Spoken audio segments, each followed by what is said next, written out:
ಕನ್ನಡ ರಾಜ್ಯೋತ್ಸವ ದಿನ ನಾವೇನು ಮಾತಾಡಬೇಕು? ಕನ್ನಡ ಮಾತಾಡ್ಬೇಕಾ? ಕನ್ನಡ ಭಾಷೆಯ ಗರ್ಭದಲ್ಲಿರುವ ನಮ್ಮ ಅಸ್ಮಿತೆಯನ್ನು ಮಾತಾಡಬೇಕಾ ಅಂತ.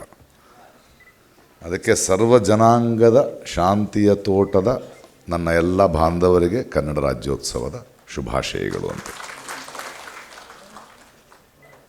ಇವತ್ತು ಕನ್ನಡದ ಬಗ್ಗೆ ಮಾತಾಡಬೇಕು. ಕನ್ನಡ ಅಂದರೆ ಭಾಷೆ ಅಲ್ಲ, ಶಬ್ದ ಅಲ್ಲ. ಅದು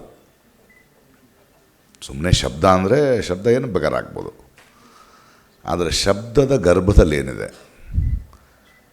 ಕನ್ನಡ ಭಾಷೆ, ಕರ್ನಾಟಕ, ಕನ್ನಡತನ ಅಂದರೆ ನಮ್ಮ ವಚನ ಸಾಹಿತ್ಯ, ಬಸವಣ್ಣ.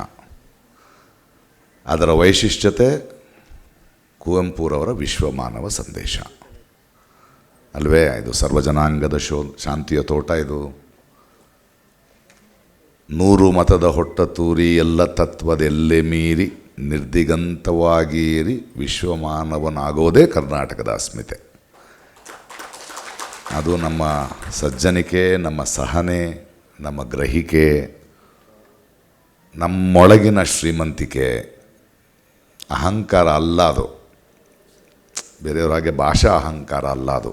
ನಮ್ಮ ಕನ್ನಡದ ಸಂಸ್ಕೃತಿಯ, ನಮ್ಮ ವೈಶಿಷ್ಟ್ಯತೆ ಬಗ್ಗೆ ಇರುವಂತಹ ನಂಬಿಕೆ ಮತ್ತು ಸಂಭ್ರಮ.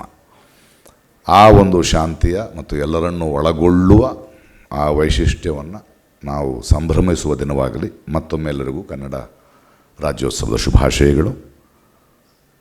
ಎಲ್ಲೋ ಸಣ್ಣ ಹುಡುಗನಾಗಿದ್ದು ಕರ್ನಾಟಕದ ರಂಗಭೂಮಿಯಿಂದ ಬೆಳೀತಾ ಬರ್ತಾ ಇವತ್ತು ಕರ್ನಾಟಕದ ಹೆಮ್ಮೆಯ ಕನ್ನಡ ರಾಜ್ಯೋತ್ಸವ ಪ್ರಶಸ್ತಿಗೆ ಕಾರಣ ನಿಮ್ಮೆಲ್ಲರ ಪ್ರೀತಿ. ನೀವೆಲ್ಲ ಬೆಳೆಸಿರೋದು ನನ್ನನ್ನು.